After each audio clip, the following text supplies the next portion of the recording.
Saluton, kaj bonvenon al nova elsendo de miaj ferioj ĉe la Balta Maro. Mi estas Jochen, kaj en ĉi tiu kanalo mi parolas Esperanton, la internacian pontlingvon.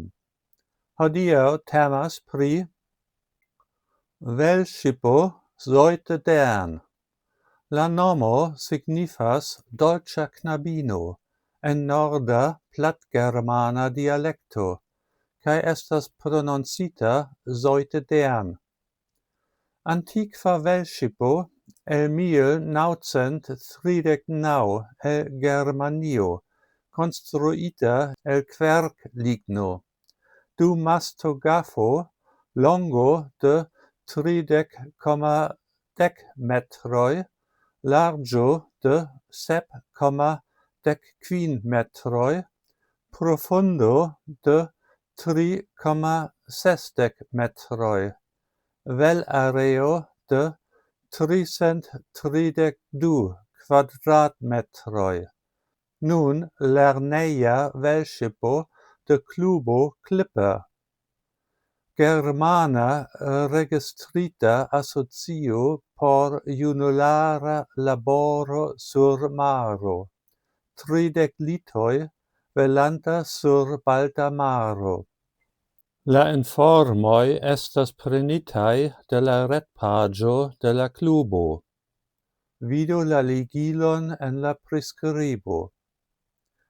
Vi vidas la ŝipon enirante ĵus antaŭ la Albatros eliras, poste prenante provizaĵon kaj denove elirante. La ŝipo estis konstruita kiel kargo-velŝipo en Svendborg, Danio, nomata Havet.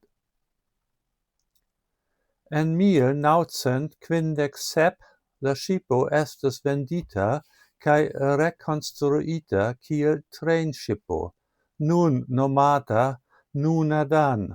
Vidu Nunadan ekspedicion. En 1963 la ŝipo estis aĉetita de la Germana Trejnŝipklubo, denove rekonstruita kaj uzata de la germana komerca ŝiparo. Ekde 1973 la klubo Clipper d'Oyosson estis fondita kaj ĉartis la velŝipo, nun nomata Zoete-Dern, kiel la unua ŝipo de la klubo. Mi konas la ŝipon jam pli ol 40 jarojn. Ekde la oraj jaroj de miaj studoj en Hamburgo. Tiutempe mi loĝis en studenta rezidejo. Kunstudanto rakontas al mi pri sia parttempa laboro en la haveno, firmao kiu vendis kaj liveris provizojn kaj aliajn varojn al ŝipposedantoj. Ĉiam serĉis provizorajn ŝoforojn dum semajnfinoj.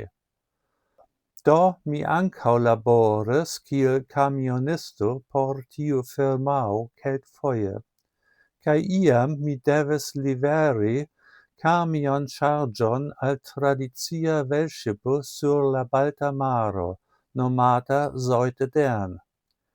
Tiutempe doganisto devis veni al la kajo por kontroli, ke la alkoholo estis zorge stokita kaj nur elprenita el la stokadaj sekcioj sufiĉe malproksime de la limo, ekster la 3-mejla zono, por ŝpari impostojn.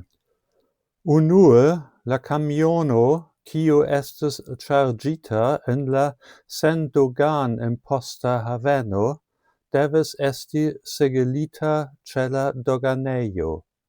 Kutime la ŝarĝareo estis fermita per kovrotuko kaj certa ŝnuro kaj tute sigelita. Poste ĉe la kajo antaŭ la ŝipo Locala doganisto malfermis la sigelon kaj resigelis la stokadajn sekciojn, en kiuj la alkoholaĵoj estis stokitaj, kaj la kapitano devis garantii ne malfermi tiujn sekciojn antaŭ ol transiri la limon. Mi tiam tute ne sciis, ke mi revidos la ŝipon multajn jarojn poste, kiam mia edzino kaj mi komencis ferii ĉe la Balta Maro, en malgranda urbo kun haveno. De tiam ĉiujare almenaŭ unu ŝipo de la floto de la Klipper-klubo estis aligita sur la kajo antaŭ nia luata feriloĝejo. Bone, jen ĉio por hodiaŭ. Dankon pro via pacienco kaj ĝis la revido.